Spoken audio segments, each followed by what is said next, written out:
from Grill News, and I'm here to ask you some questions about today's series. Okay. Okay?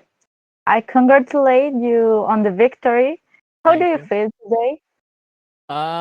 today? Today went very well. Uh, Probably honestly the easiest match we've played so far in terms of the overall result. Didn't have to call any timeouts. Didn't have to make any adjustments. The shots were hitting. Everybody was doing their roles properly. Maybe small, very very small details. Didn't go our way sometimes, but I'm very very happy with our current form. Okay. I'll doubt. The fans had proposed that Loud win. However, it's a result that was quite surprising. They are quite Mhm. happy, I guess, with this. How do you feel about that? Um, Yeah, I definitely recognized Loud's been on an upward trend.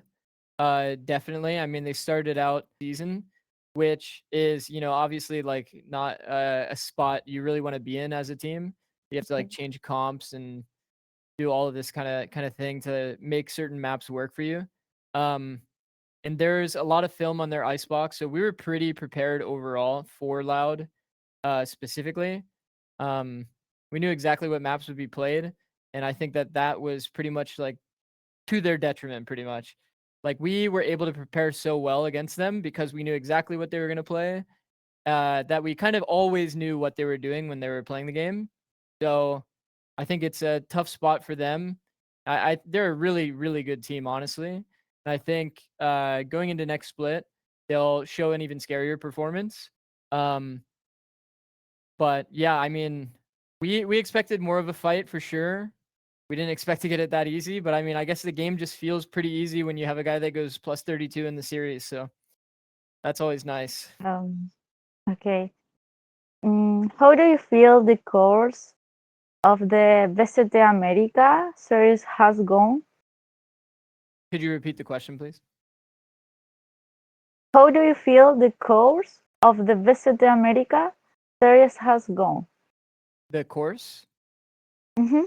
Um, I'd say for us, we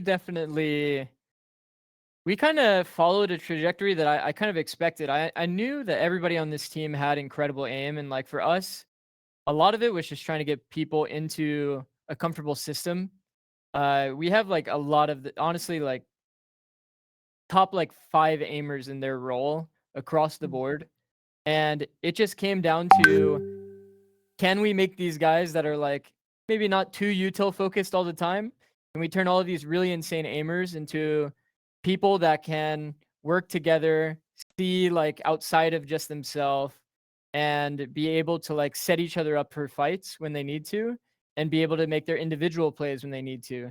I think right now we have that perfect balance kind of figured out, where I'm never going to get mad at someone for going for a solo fight.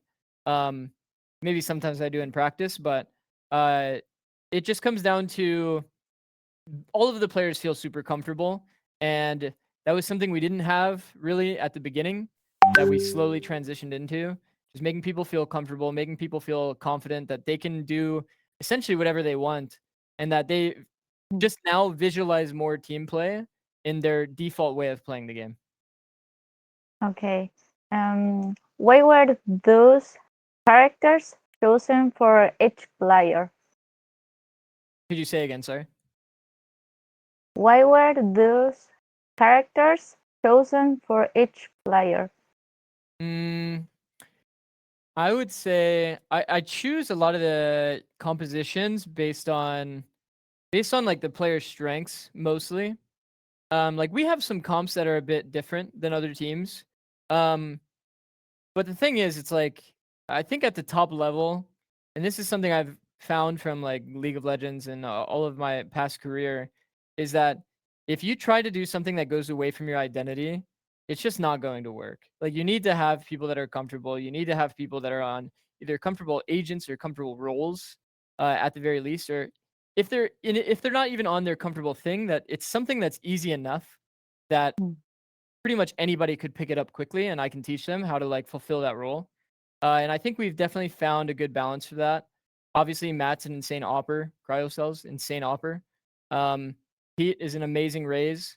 Has like some of the fastest, flickiest aim of any player in the game, and he's not afraid to full satchel in crosshair displays for his team, even if he does it with very little util. Um, I think that trying to choose between the comps, a lot of it came down to that. Uh, I want my raise guy to be on a raise or on raise on the map. I want my jet guy to be on jet on the map, and then we kind of build around that. Dan is like a Sova fade player, so I want to set him up to be as successful on that as possible, and then we kind of fill the gaps and build around that. And for us, it's been super super successful so far. Um, and we'll see how it goes from here. How do you feel the development of each of the 100 Thieves players has been going? As a Um, team, what do you feel has improved? okay, each individual player, I would say, Matt needed to be, I guess, like unleashed, or like he just needed to be freed of like this like mindset of like anybody's gonna like yell at him for like a mistake or something like this. Like I just wanted him to do literally whatever he wants to do, or like we'll watch before this match we watched a VOD together about how the enemy team plays, and then how he can maybe like find ways around what they're doing. Um, and he completely farmed in the match. So for him, honestly, I think a lot of his goal was his communication and then just being more free. And that's been lights out. His communication is probably the thing that is most impressive to me that hasn't been seen, um, I guess, by the public eye, because before he was like a really quiet guy. He just wanted to focus on himself, this kind of thing. But even now, he sets people up. We have him on different characters on different maps, able to like make plays for his teammates in a way that he wasn't doing in previous rosters or on another team because he's playing different characters now. Pete, a lot of Pete's issue was confidence, but it was something that me and him targeted really early on as something that we needed to like work on. A lot of like self talk and making sure that we're like basically bringing ourselves up, understanding like what we need to do, like what measures success basically, and where that will like bring him confidence. And that's been obviously, I mean, since we've started winning, especially, it's been insane. But even before that, when we were working on it, he was making a ton of progress on it. Um, Bang is just honestly insane. He's always asking questions, trying to figure out what he can improve on. So he's super, super easy to work with. Boosty, I think Boosty coming into the team, at times he could be a bit too harsh. So we worked on that a lot, just trying to make sure that he was being empowering at the right times versus always just confronting people or kind of like poking fun at them and like putting them down. Um, and then Dan, I think Dan is honestly an incredible player as well. Uh, he's I would say he definitely at times can stray away from caring about his utility. Um, but the more that I've worked with him, this year, the more I've seen him like lean into it a bit. Like this is a series where you know, the, he got I think 16 kills throughout the entire best of 3, which is kind of hilarious because it's like he averaged basically 8 kills a game. But for Dan, Dan's usually a guy that's like fighting. But in this match, he was mostly getting insanely good reclear info and just figuring out basically where we should stack just constantly. And when your initiator player is leveled up to that level where you just always have the correct read, then it's really, really easy to play the game. So I think all 5 of them had their different points of areas of growth that we talked about individually. Um, that all of them have performed incredibly well toward. And the team as a whole, like I said, it was just a lot of like system building, like bringing the ideas strategically that I have into the team, and then also building the trust together. And Boosie's a guy that's really good at helping build like a culture of trust. Um, so Boosty was very good to bring everybody together in that way and make sure that pretty much whenever he calls something, like nobody's second guessing it. Nobody's not going to listen. We're all just going to listen to the first call and we're going to fully roll with it no matter what. Because any play together is good. That is the most important thing. Okay. The development of cryo was immense. What do you think about it? Mm. I think it's pretty easy to win when you have a player that's dropping 47 kills over 2 games. So yeah, I mean, I'm pretty thankful. I mean, honestly, I'm glad that he's not on the other team. Is the way that I said it to him the other day. Because even yesterday in scrims, like we have our final scrims before basically the end of the split, and he just drops like an absolute nuke, like 30 kills in a game or something in one of our scrims. And I was like, Jesus, I'm glad you're on our team, not another team. Yes. He's incredible. I think this year he feels very free. He's super super loose, super aggressive. But also he's one of the most intelligent players that I've played with. Um, so super super thankful to have him on our team. Okay. Do you feel that the first map favored their victory? The first map favored our victory. Mm-hmm. Um, I would say, um, sorry, could you repeat the question? If the first map Do was you my favorite feel, victory, yes, do you feel that the first map favored their victory? like their victory? Yes.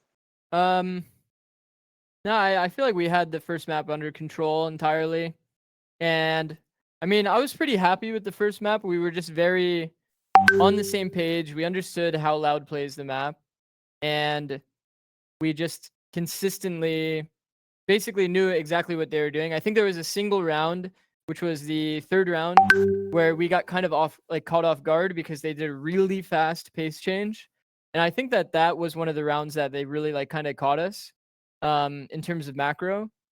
But outside of that, I didn't really feel too pressured by any of their other rounds. It felt like we always kind of had either like some way to re-clear where they initially fought, or we were like re-pushing at really good times and just getting all of the info. So it was a very good map one for us. How do you feel ready to compete against Leviathan tomorrow? Very confident. I think honestly, if we play at the level we played today, then nobody can stop us. But it's a lot to ask of Matt to go plus 32 every single series. So I mean, I think Okay. yeah, I would say we're very confident. Honestly, it's going to be a very good match. I'm excited to see kind of the battle versus Leviathan. I mean, what it comes down to, I think honestly, is like basically how well Aspas plays. I think he's like obviously their big like star player. He's been probably one of the most consistent players across the entire league. Um, but we've also seen him like have games where he can't really get into it. So we'll see based on how we end up playing the map, how we end up like reading them out, how we want to deal with Leviathan overall. Okay. Thank you very much for this interview. I hope you are well. Goodbye.